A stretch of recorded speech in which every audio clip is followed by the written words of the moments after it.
لترجيك ملضت عدلي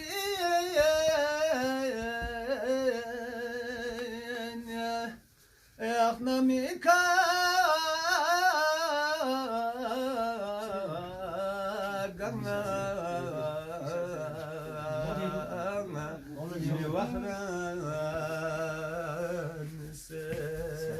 माशाल्लाह माशाल्लाह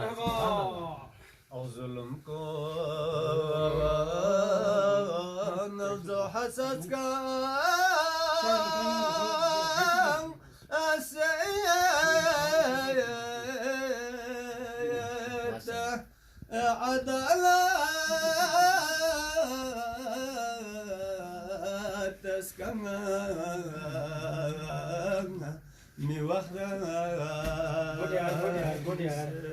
ما شاء الله مرحبا مرحبا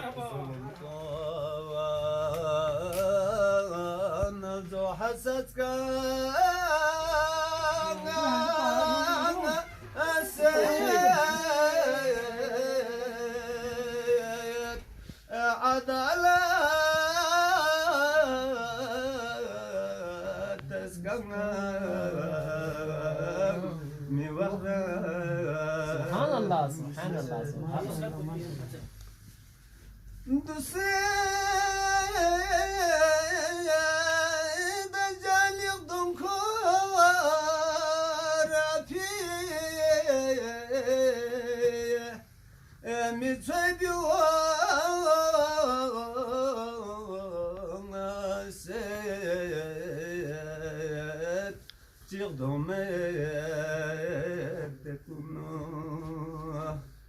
Amici ya maşos per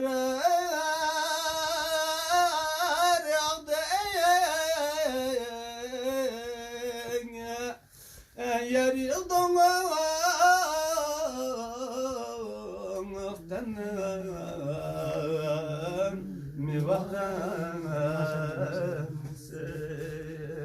سبحان الله سبحان الله